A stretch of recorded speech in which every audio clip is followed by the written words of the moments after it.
guys, it's me again, Giselle Tech, your PWD Philippines insider. I've been working bio online for the past 9 years, and the most frequent question I get is, paano ka kumikita ng pera kahit nasa bahay ka lang? So this is my workstation, and let me tell you how exactly I do a living at the comfort of my home.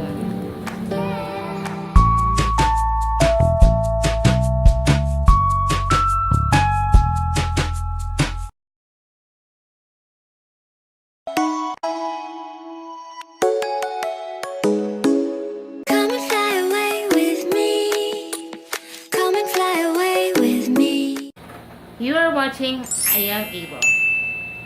This is where we talk about our dreams, challenges, adventures, success, and some tips and tricks on how to enjoy life even with a disability. So if you're a PWD or someone who is interested to know how PWDs can overcome limitations and live life to the fullest, then be sure to subscribe to my channel to keep posted. Thank you! Mwah! Now, let's roll. I am a graphic designer by profession, but a traveler and a vlogger by passion. As I said on my previous video, I dreamed of being a pilot, but the job is not suitable for me. So I chose a more practical course in college. I took information technology, as the most practical employment for me is to professionally use a computer. A month after I graduated from college, I started to look for a job online. Wala pa akong idea noon, hindi ko pa alam kung saan ako magsisimula o paano ako mag-apply. Basta ang goal ko, makahanap ng trabaho. Until I discovered about Craigslist and OLX. Before, hindi pa combined yung sulit.ph at saka yung OLX.com. Kasi ngayon more on products na sila. But before, they are like the Philippine version of Craigslist. May iba't ibang advertisements for products, dating, and jobs, at iba-iba pa. So, from there, nag-check ako ng mga hiring. From the start, medyo nahirapan ako kasi bagong graduate, wala pa akong experience. Kaya mahirap makapasok.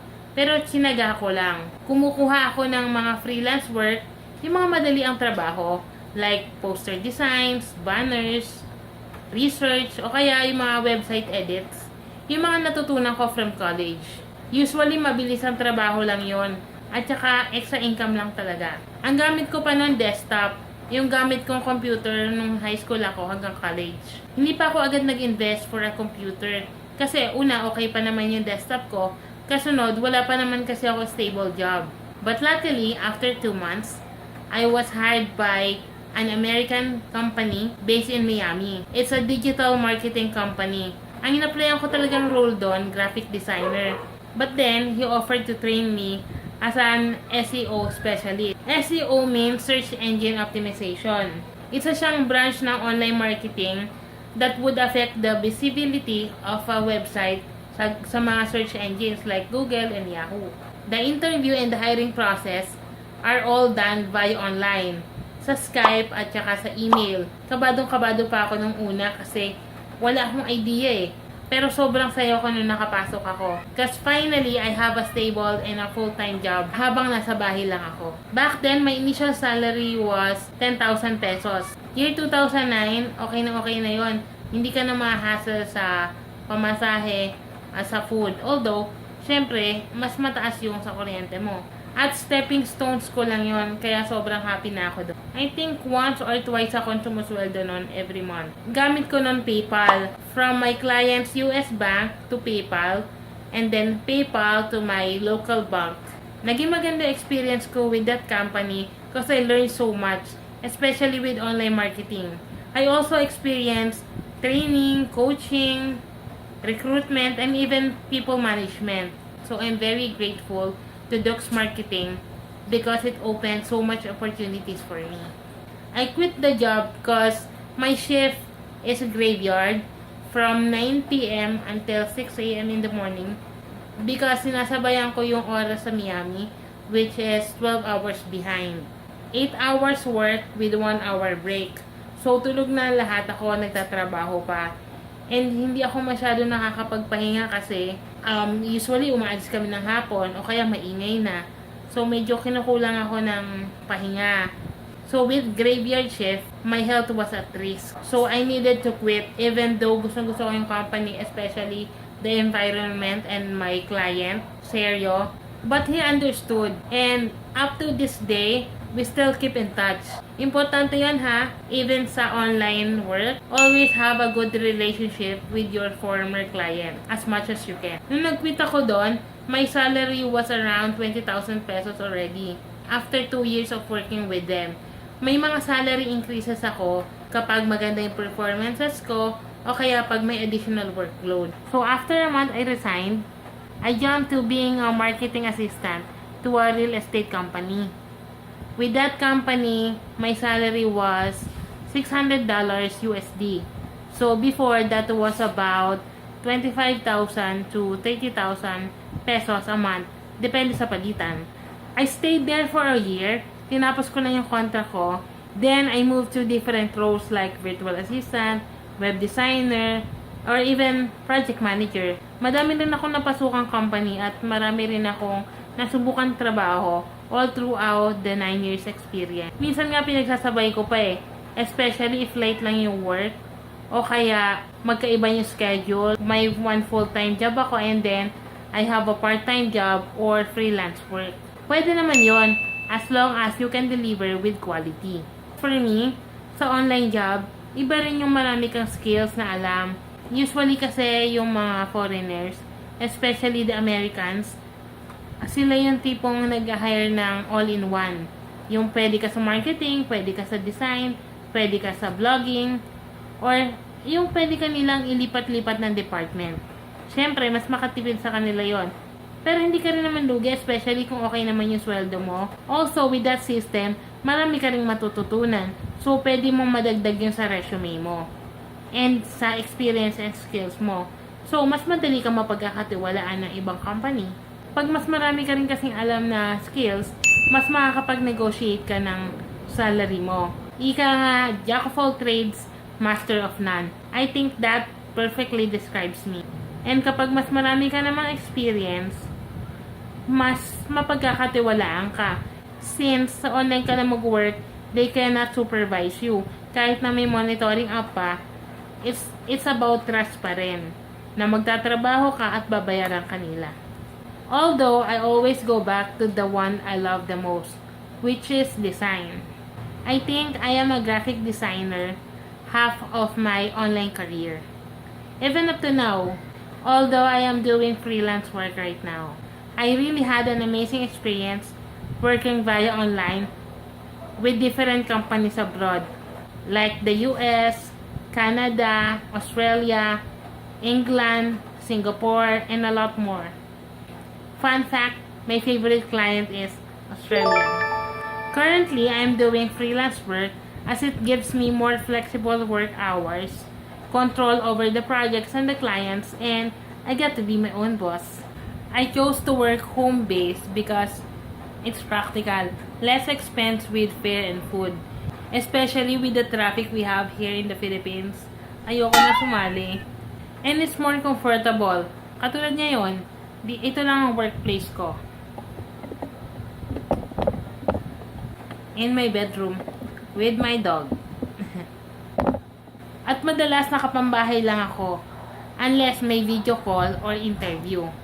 Pero minsan yung top lang yung nakaayos, and then yung bottom nakapajama or shorts. Cons. Probably, you don't get to socialize with other people like the usual setup in the office. Pero may mga makakausap ka naman, like yung mga co-staff mo, yung clients mo. Usually, kausap mo sila sa chat room or sa Skype. So, dun kayo makakapag-interact. Although, some companies now have meetups and gatherings from time to time.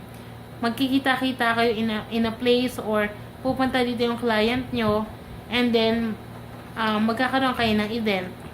Naka-attend na ako ng ganon siguro twice.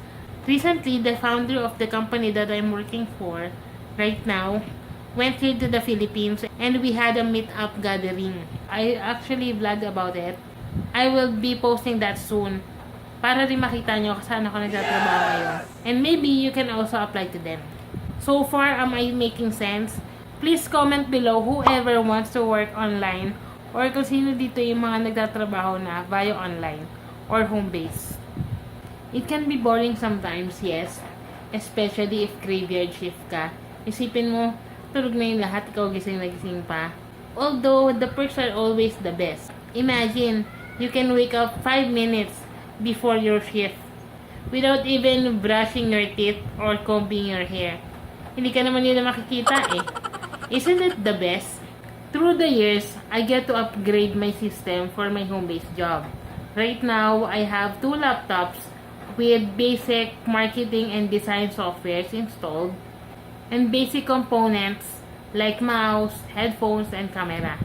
And dalawa yung laptop ko para I have a backup system na pwede ako magtrabaho kung sakaling magka-problema yung main laptop na ginagamit ko. Then, my internet provider right now is Sky Broadband, yung 16 Mbps, nakabundle siya sa cable namin with 36 channels. I think it's amounting to 1999 a month. I also have an internet data sa phone ko and a tattoo stick para may backup internet ako just in case na maputol yung broadband. As I always say, backup plan and alternatives are way to success and less stress. As for my salary right now, I don't really share it to anyone but my client. But for you guys, sige, it's around $7 to $15 per hour. Depende sa project at sa client. Alam nyo guys, sa online, we can have multiple income streams. So ako, may freelance work ako as a designer, but I'm also into dropshipping and merch. Those are another sources of income via online. Sa online kasi marami ka naman talagang pwedeng pagkakitaan eh. Although sa una mahirap kasi nag-uumpisa ka pa lang. Kailangan mong pag-aralan, trial and error. Pero ang pinaka-key dyan, maraming pasensya at tiyaga. Kailangan tiyagain mo, aralin mo, and the fruit of your hard work will come next. As for me, even though I have 9 years experience online, I believe that I am a work in progress. I still need many things to learn. With vlogging and freelancing, I get to meet different people all over the world. And I believe that everyone I meet knows something I don't. And from them, I learn more. I learn from their experiences, my own experiences. I learn from different people I work with and I'm working for. My advice is, in everything you do, just keep on trying and learning. Make it work until it does work. And while doing freelance work, I also do blog on the side. Like this one, I create content for my fellow PWDs and their guardians to share insightful ways on how we can make our life as a PWD enabled. By the way guys, I will have another video about working online, some tips and Q&A. So kung may mga questions kayo or concerns about online job, working online or home-based, comment lang kayo sa baba and I will try to answer all of those questions as much as I can sa upcoming video ko. So I think that's it for today. I hope you like it. If you do, please thumbs up. Comment below if you have any questions and subscribe if you aren't already. Thank you. And my question is, are you able?